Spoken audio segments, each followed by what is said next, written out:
իրավապետությունը պարոն Ռուբինյան չի կիսում դիվանագետ արտաքին գործերի նախկին նախարար պարոն Վարդան Օսկանյանը օրերս նա Facebook-յան գրառմամբ անդրադարձել է թրիփ նախագծին եւ այդտեղ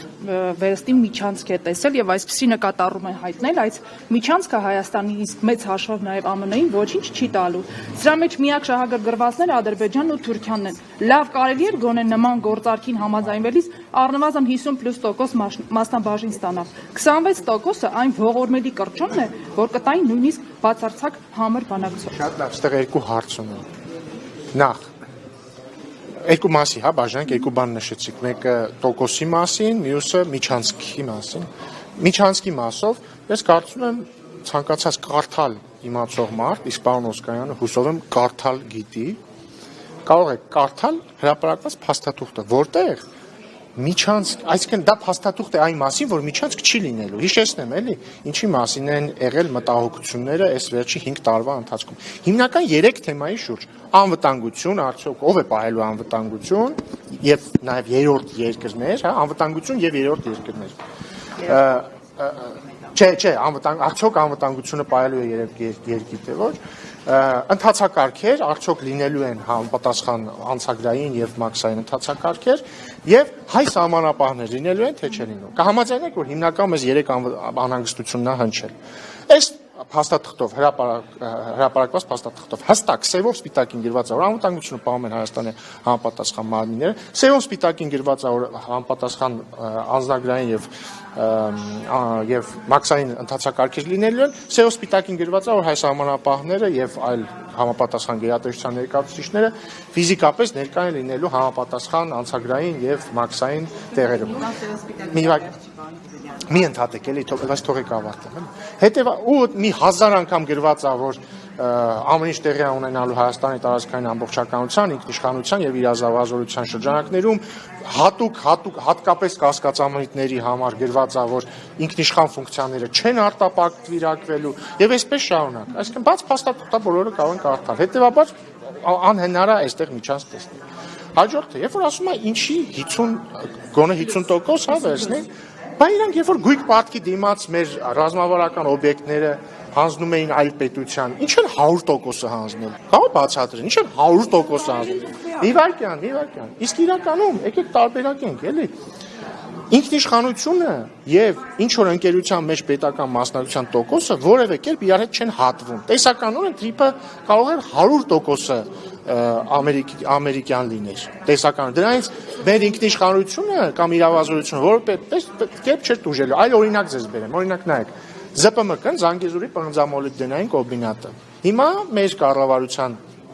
օրոք Հայաստան պետությունը, Հայաստանի կառավարությունը փայ է ձեռք բերել ԶՊՄԿ-ում։ Չեմ հիշում քանի տոկոս է, ինչ որ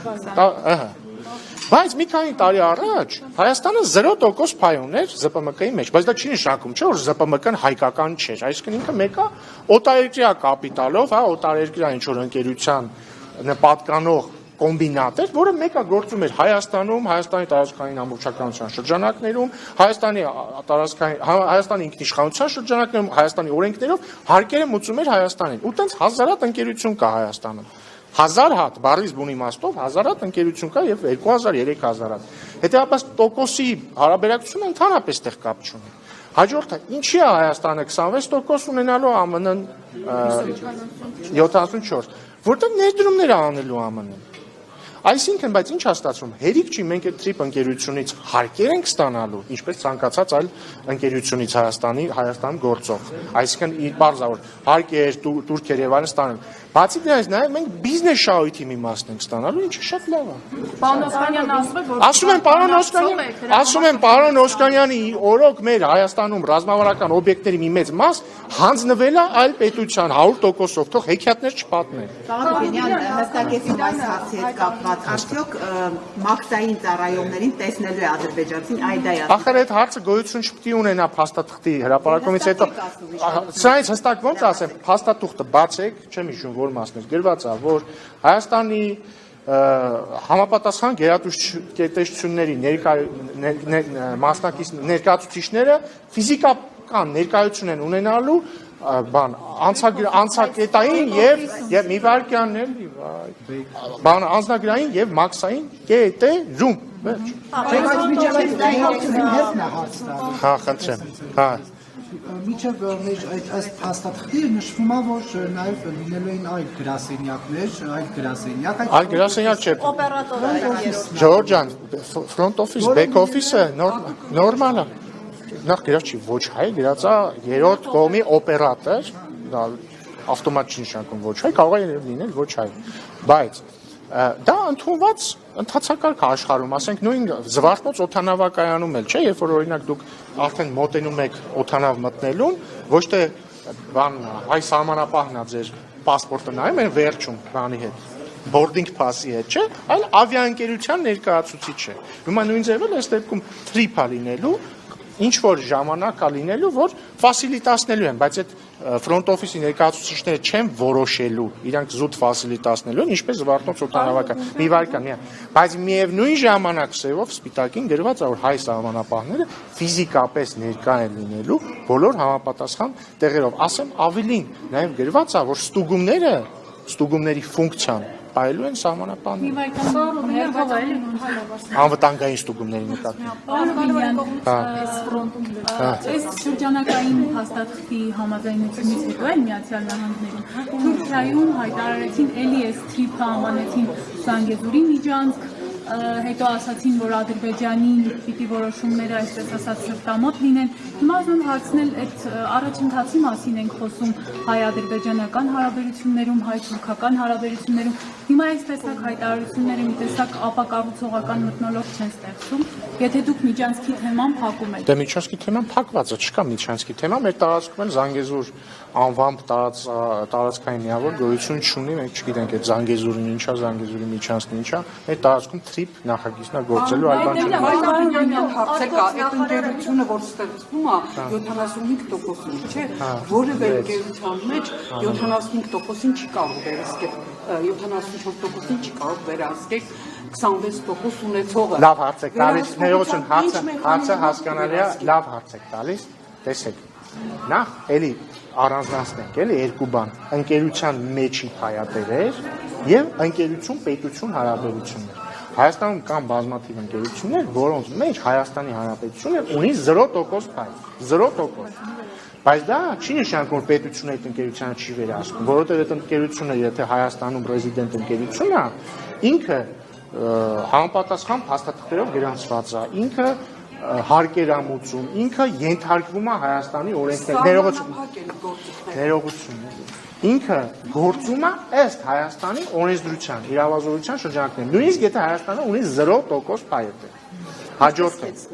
ինչպես հեծներ բայց օրինակ կարողանաք վերցնել ինչպես հեծը վերցրեցիք։ Բայց ինչ վերցնել։ Չէ, օրինակ եմ ասում։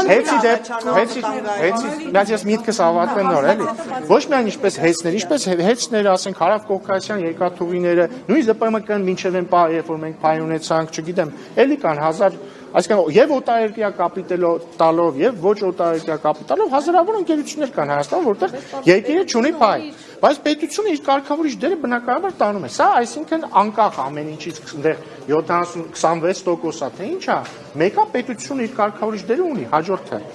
Բացի դրանից կա արդեն բիզնես կառավարում։ Այդ բիզնես կառավարման մեջ արդեն քանի որ Հայաստանն է կառավարությունը ունենալու է 26%, ինքը բիզնես կառավարման մեջ էլ արդեն իր ասելիքը ունի։ Ոչ թե ինքնիշխանությանը վերաբերող, այլ բիզնես կառավարման։ Բացի դրանից ֆիքսված է, որ հատկապես կարևոր հարցերում դրանք պայմանագրում արդեն առանձնացված կլինեն որպես հատուկ կարևորության հարցեր։